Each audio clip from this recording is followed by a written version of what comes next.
God in the Dock by C.S. Lewis. The Laws of Nature, 1945. Poor woman, said my friend. One hardly knows what to say when they talk like that. She thinks her son survived Arnhem because she prayed for him. It would be heartless to explain to her that he really survived because he was standing a little to the left or a little to the right of some bullet. That bullet was following a course laid down by the laws of nature. It couldn't have hit him. He just happened to be standing off its line. And so all day long as regards every bullet and every splinter of shell. His survival was simply due to the laws of nature.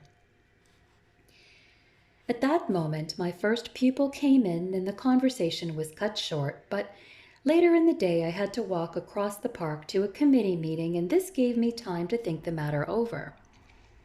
It was quite clear that once a bullet had been fired from point A in direction B, the wind being C and so forth, it would pursue a certain path. But might our young friend have been standing somewhere else? And might the German have fired at a different moment or in a different direction? If men have free will, it would appear that they might. On that view, we get a rather more complicated picture of the Battle of Arnhem. The total course of events would be a kind of amalgam derived from two sources. On the one hand, from acts of human will, which might presumably have been otherwise, and on the other hand, from the laws of physical nature. And this would seem to provide all that is necessary for the mother's belief that her prayers had some place among the causes of her son's preservation. God might continually influence the wills of all the combatants so as to allot death, wounds, and survival in the way he thought best, while leaving the behavior of the projectile to follow its normal course. But I was still not quite clear about the physical side of this picture. I had been thinking, vaguely enough, that the bullet's flight was caused by the laws of nature. But is this really so? Granted that the bullet is set in motion, and granted the wind and the Earth's gravitation and all the other relevant factors, then it is a law of nature that the bullet must take the course it did. But then the pressing of the trigger, the side wind, and even the earth are not exactly laws. They are facts or events. They are not laws, but things that obey laws. Obviously, to consider the pressing of the trigger would only lead us back to the free will side of the picture. We must therefore choose a simpler example.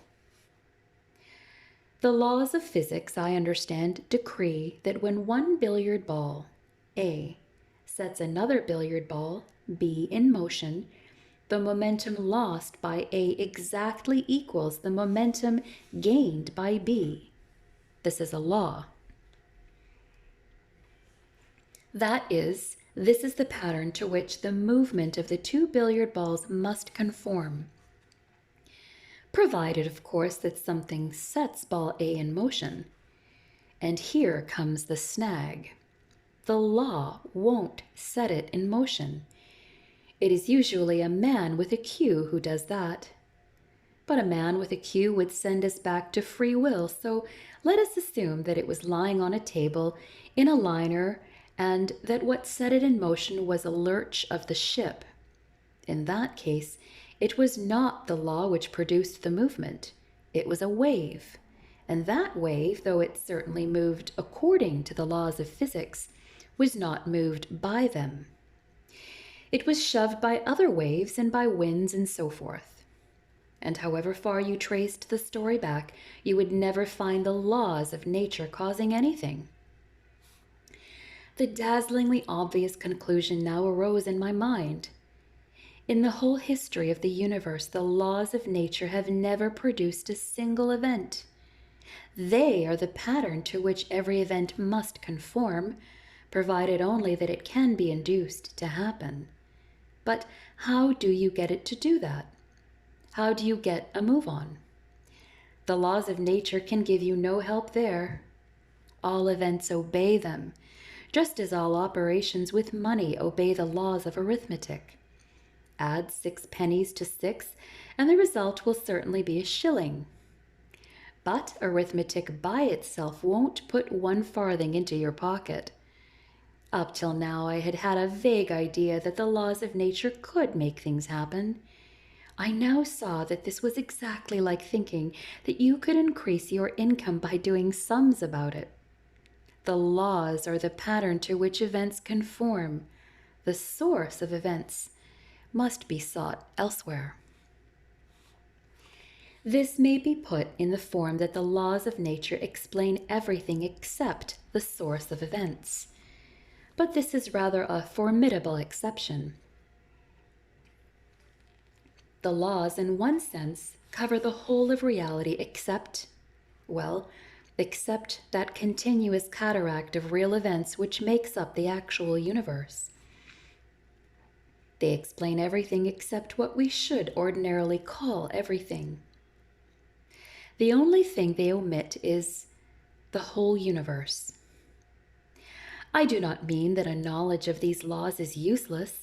Provided we can take over the actual universe as a going concern, such knowledge is useful and indeed indispensable for manipulating it. Just as if only you have some money, arithmetic is indispensable for managing it. But the events themselves, the money itself, that is quite another affair. Where then do actual events come from? In one sense, the answer is easy. Each event comes from a previous event. But what happens if you trace this process backwards? To ask this is not exactly the same as to ask where things come from, how there came to be space and time and matter at all. Our present problem is not about things, but about events.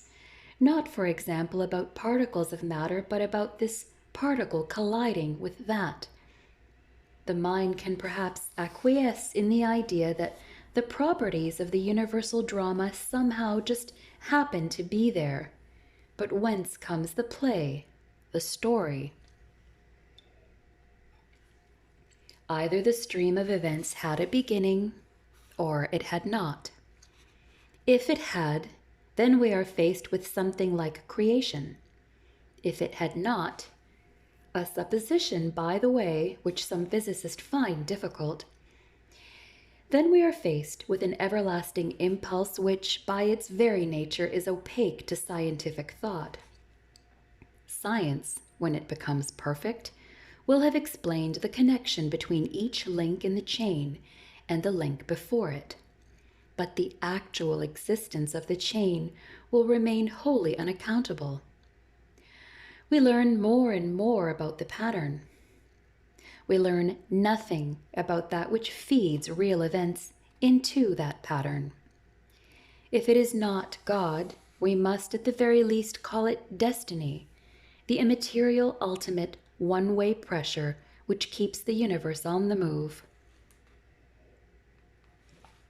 The smallest event, then, if we face the fact that it occurs, instead of concentrating on the pattern into which, if it can be persuaded to occur, it must fit, leads us back to a mystery which lies outside natural science.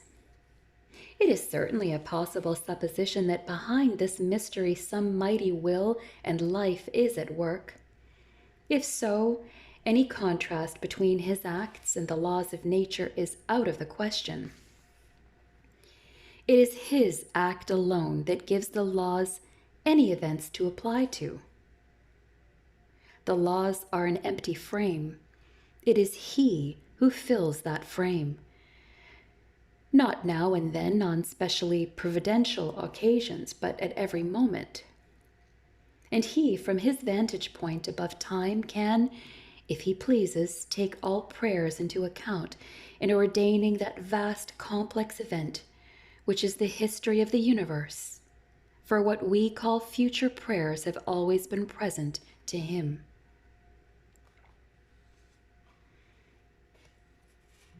In Hamlet, a branch breaks and Ophelia is drowned.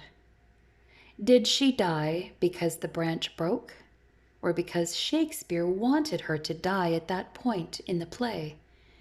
Either, both, whichever you please.